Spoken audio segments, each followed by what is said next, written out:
Buenos días, bienvenidos a una nueva sesión de Flashit. En este espacio pretendemos informaros en 20 minutos sobre las novedades a nivel legal, jurisprudencial y administrativo que se han producido en el último mes. Y como es habitual, lo que pretendemos es que sea lo más práctico posible para vosotros. En este sentido, os recuerdo que, como es habitual, podéis solicitar un resumen de los temas que vamos a tratar simplemente mandando un correo electrónico a la dirección webinars@cuatrecasas.com y os remitiremos pues, una presentación PowerPoint con un resumen de los temas tratados. Temas que, como es habitual, pues dividiremos en 4 temas específicos y posteriormente una sección en la que repasaremos otras novedades.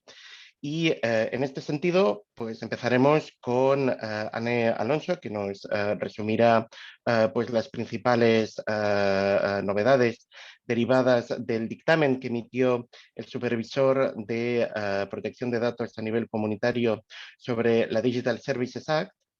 A tema al que seguirá Mónica Ferrer con un resumen de la iniciativa de la Dirección General de Ordenación del Juego para la regulación de los denominados loot boxes o cajas de recompensas para entornos de juego.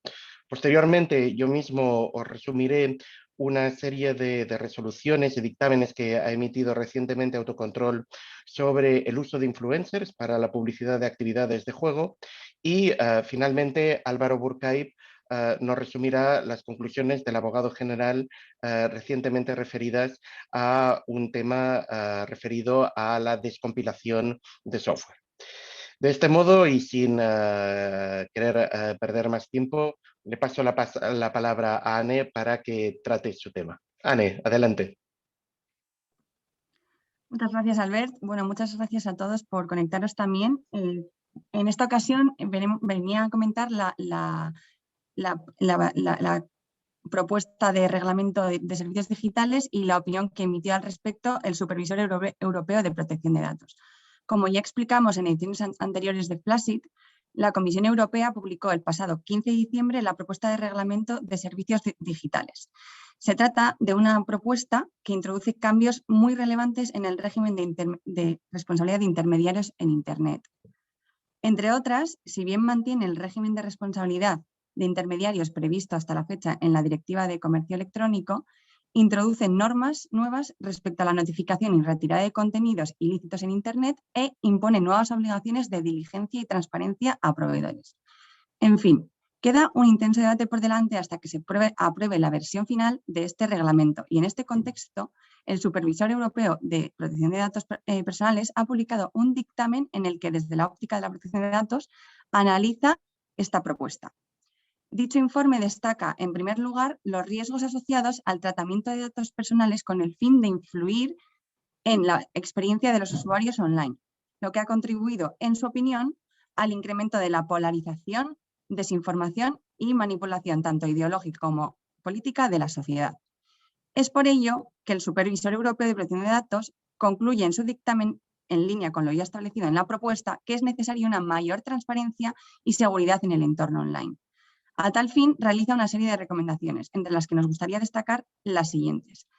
En primer lugar, destaca la necesidad de impulsar el uso de herramientas que sirvan para detectar y procesar contenido potencialmente ilícito que, en la medida de lo posible, limiten el tratamiento de datos personales. Además, establece que estas medidas deben ser siempre necesarias y proporcionadas a los objetivos perseguidos.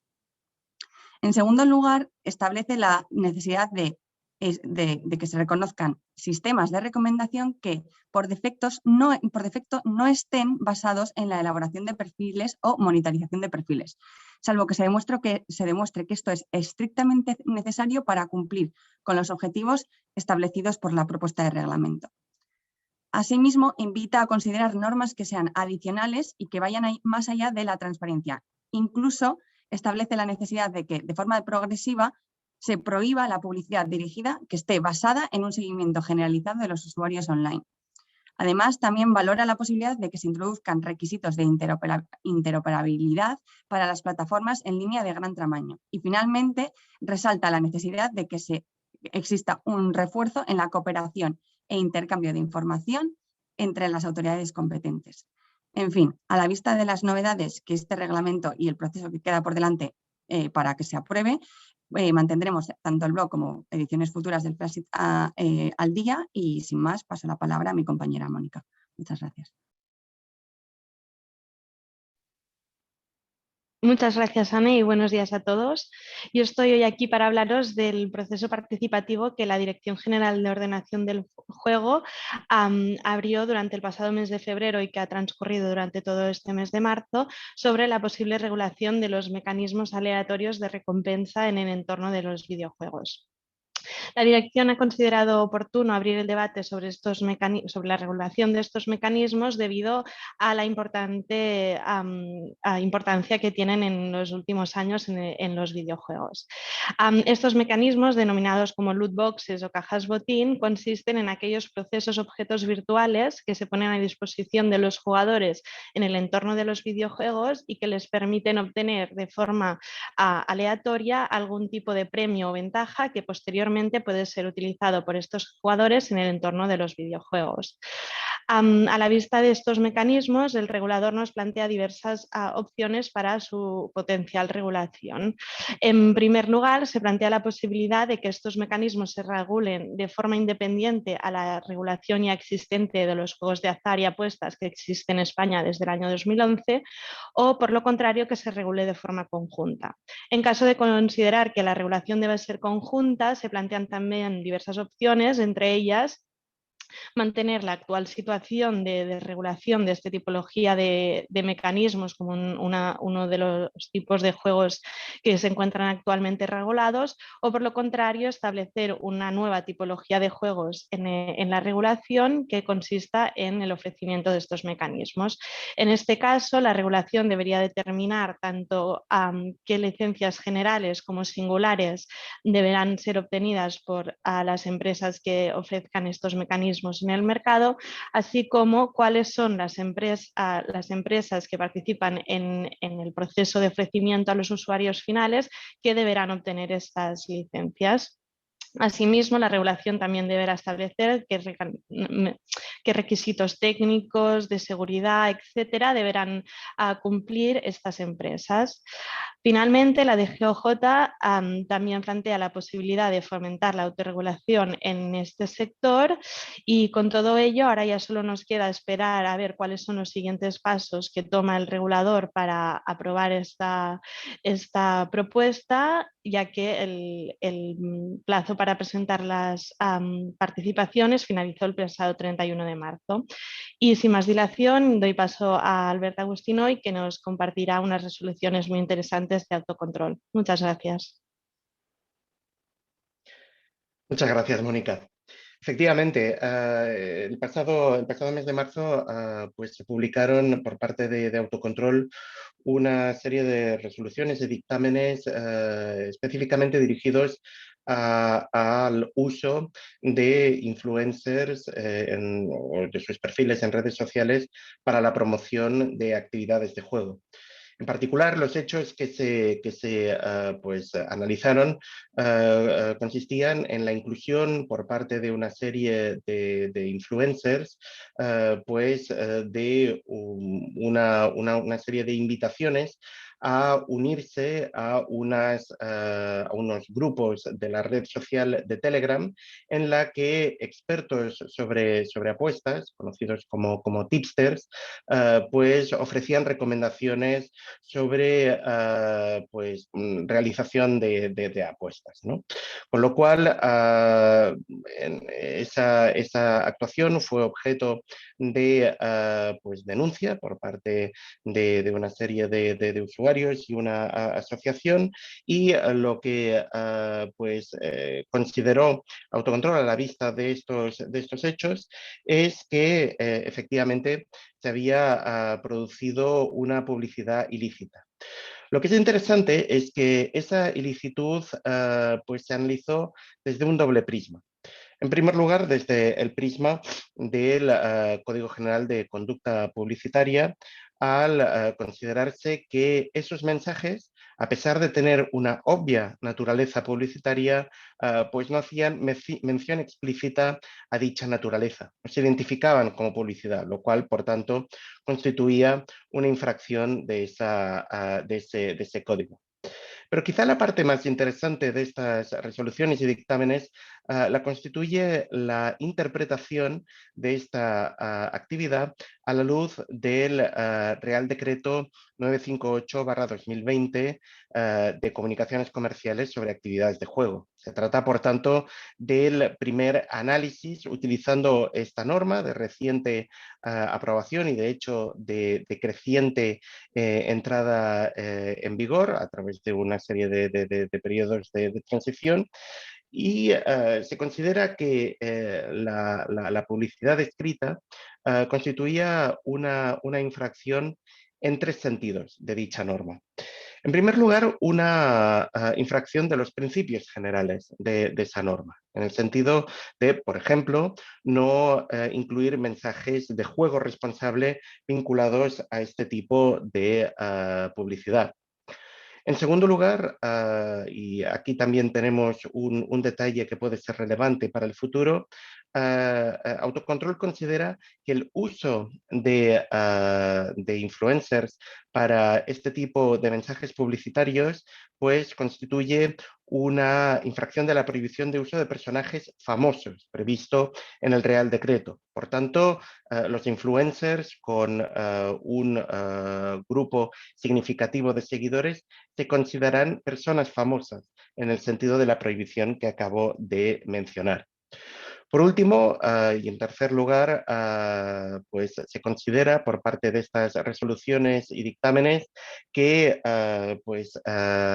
no se cumplieron las restricciones previstas en ese Real Decreto respecto a publicidad a través de redes sociales. Por lo tanto, había una evidente pues, infracción de dicha publicidad.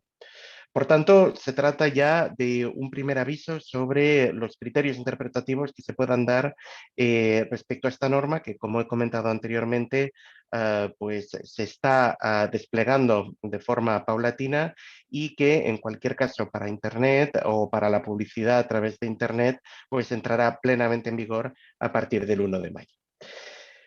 Y nada más, sí, simplemente le paso la palabra a Álvaro Burkay. Muchas gracias. Muchas gracias, Albert. Buenos días a todos. Pues sí, yo me voy a ocupar, como ya anunciaba Albert, de un tema un poco más técnico, pero creo que relevante. Se trata de unas conclusiones del abogado general Spugna que se publicaron el día 10 de marzo. Es un caso de software que enfrenta al desarrollador de un programa de ordenador con su licenciatario. ¿Por qué? Por unos actos de ingeniería inversa, de descompilación que había hecho el licenciatario para poder corregir una serie de errores que tenía el programa de ordenador. La descompilación, para que nos situemos todos, es un acto que hace pasar el código objeto, que son los ceros y los unos que entienden los programas de ordenador, al código fuente, una especie de código fuente, que es lo que entendemos los humanos, que contiene la lógica algorítmica del programa. Pues por eso es muy relevante. Y se basa en todo el caso en la aplicación de un límite de la directiva 91/250, que como sabéis está derogada, pero que el texto de este límite está idéntico en la versión codificada de la directiva de 2009. El límite es el siguiente. Dice, salvo que existan disposiciones contractuales específicas, no necesitarán la autorización del titular los actos indicados en las letras A y B del artículo 4, que son fundamentalmente la reproducción y la transcripción, cuando dichos actos sean necesarios para la utilización del programa de ordenador por parte del adquirente legítimo, con arreglo a su finalidad propuesta, incluida la corrección de errores. Es esto último, la referencia a la corrección de errores, la que es la causa de esta cuestión prejudicial. Lo primero que se plantea el abogado general es si este límite a los derechos de propiedad intelectual se puede derogar o modular por pacto. Parecería que sí, a la vista de lo que hemos leído, que dice, salvo que existan disposiciones contractuales específicas, pero esto no es tan evidente porque hay un considerando, es el considerando 17, que dice que los actos de carga y de desarrollo necesarios a la utilización de una copia de un programa lealmente adquirido y el acto de corrección de sus errores no pueden ser prohibidos por contrato. Parece que hay una contradicción entre el considerando y el texto del artículo, que se resuelve, por supuesto, por la primacía del texto del artículo, pero además, si se entiende el conjunto de la directiva, porque este considerando viene de una versión anterior de la directiva que no acabó prosperando, en la que se diferenciaba entre los contratos de adhesión, contratos de licencia que tienen forma de contrato de adhesión, o los contratos negociados individualmente. Esto no prosperó en la tramitación parlamentaria, así que este considerando está realmente vacío de contenido. ¿Cuál es relevante? Todo esto se puede modular por pacto. Entonces, empecemos a ver el límite. Entiende el abogado general, y esto no creo que sea muy discutido, que la descompilación está dentro de la órbita de los derechos exclusivos del titular, porque supone un acto de reproducción y un acto de transformación. La verdad que esto es algo que es relevante considerarlo como un límite. Y entonces lo que hace el abogado general es llenar de contenido este límite. ¿Qué está comprendido dentro del límite del artículo 5.1 de la directiva? Dice que descompilar está dentro del límite, se permite descompilar el límite del artículo 5.1. ¿A quién? Al usuario legítimo, como antes leía. ¿Para qué? Para poder usar el programa de acuerdo con la finalidad propuesta. Y esa es la óptica desde la que tenemos que ver el límite. Si se quieren corregir errores, solo es para asegurarse que se puede utilizar dentro de las 4 esquinas del contrato de licencia, es decir, para que tú lo puedas utilizar conforme a la finalidad propuesta. Y hay 2 matices muy relevantes aquí. El primero, que claro, corregir el error es muy poco en términos de código, pero para encontrar el error probablemente haya que descompilar, pasar de código objeto a código fuente, una parte relevante del programa de ordenador, y todo eso, según el abogado general, está comprendido dentro del límite. Y el segundo, y creo que incluso más relevante, es que la evolución tecnológica no es una fuente de error. Es decir, que el programa se haya quedado obsoleto porque la evolución tecnológica haya progresado hasta un punto en el que el programa a lo mejor no funcione bien, eso no es un error intrínseco del programa. Con lo cual, eso no permitiría descompilar para acceder al código fuente y a esa lógica algorítmica al amparo de este límite. Muy relevante. Y por último, el abogado general se plantea, o le plantean, si para descompilar bajo el 5.1, el límite, hay que cumplir los requisitos del artículo 6. ¿Por qué? Porque el artículo 6 se refiere a la descompilación para un caso concreto que es la interoperabilidad. Como sí se refiere en concreto a la descompilación, se plantean si hay que cumplir los mismos requisitos del artículo 6, que son nuestros requisitos del artículo 100, apartados 5 y 6. Y lo que dice el abogado general es que no, porque las finalidades son diferentes. Una es la descompilación para garantizar que ese programa de ordenador sea interoperable, que se entienda con otro programa de ordenador desarrollado de manera independiente, que no es el caso que nos ocupa, y el otro es para que el usuario legítimo, para la finalidad para la que tiene la licencia, pueda acceder al código fuente para, entre otras cosas, corregir errores. Son cosas diferentes, de manera que no hay que mezclar los requisitos de uno con los requisitos del otro. Y esto es muy relevante también. ¿Por qué? Porque entre esos requisitos está pedir al titular de los derechos de autor que te dé las piezas de código fuente que necesitas para poder garantizar la interoperabilidad o pedirle que lo haga él mismo. Hay una suerte de obligación de hacerlo de esta manera. Pues esto no aplica en este límite. El titular o el usuario legítimo del 5.1 puede por sí mismo y sin interpelar antes al titular descompilar el código fuente para corregir sus errores con los límites que decía antes. Siempre que, por supuesto, no esté regulado en contrato. Y con eso querría concluir. Es muy relevante, y nosotros procuramos hacerlo así siempre en los contratos de licencia, tener en cuenta este y el resto de límites, porque son límites muy particulares que normalmente no están bien considerados o no están considerados en absoluto en los contratos que tienen una tradición más anglosajona porque no conocen estos límites. Con esto ya termino y le doy la palabra a Miquel, al profesor Peguera, para que haga una miscelánea de otros temas relevantes de este mes. Muchas gracias. Muchas gracias, Álvaro. Y de modo muy breve me voy a referir a cuatro puntos. Una sentencia de 9 de marzo del Tribunal de Justicia de la Unión Europea en el caso SPK contra VG Bildkunst, la entidad de gestión colectiva en Alemania de derechos de autor en materia de artes visuales, Y la sentencia vuelve sobre el asunto de los enlaces en Internet y la comunicación pública. Hay que recordar que en el caso Svensson se estableció que no hay una comunicación al público cuando el contenido enlazado está puesto a disposición libremente sin ningún tipo de restricción en Internet. Y no hay comunicación al público porque no existe un público nuevo, ya que la autorización del titular, al ponerlo inicialmente en Internet, se entiende que tuvo en consideración a todos los que podían acceder a ese contenido. Y por ello se plantea en esta ocasión si el titular de derechos, en el caso de que conceda una licencia a un tercero para que éste publique en su web determinadas imágenes, le puede exigir que en esa web establezca limitaciones, establezca restricciones al efecto precisamente de que no se pueda entender que cualquier tercero puede libremente enlazar a esas imágenes y presentarlas incrustadas en su propio web. Y el tribunal responde en sentido afirmativo, es decir, se puede exigir al licenciatario que establezca ese tipo o algún tipo de medidas de restricción para evitar este efecto.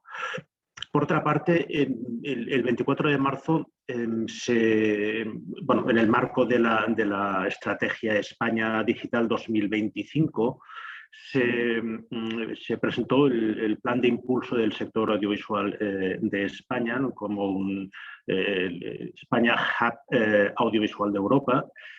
Y este plan prevé una inversión pública de más de 1.600 millones de euros a lo largo del periodo del 21 al 25, con el objetivo de alcanzar un incremento del 30% en la producción audiovisual en España para el año 2025. Por tanto, un aspecto relevante en el ámbito de la producción audiovisual que habrá que tener en cuenta.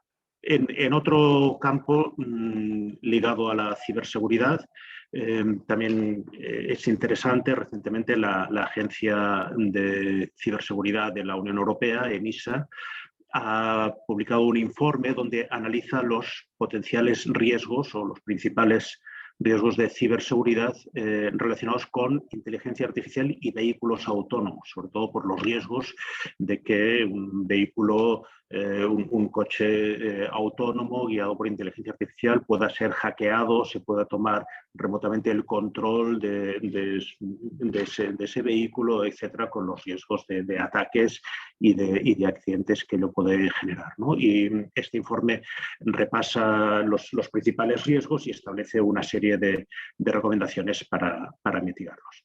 Y por último, una tendencia que en los últimos tiempos está cobrando más fuerza y que tiene interés también desde el punto de vista de la propiedad intelectual, que es la venta, normalmente mediante subasta, de lo que se denominan tokens no fungibles.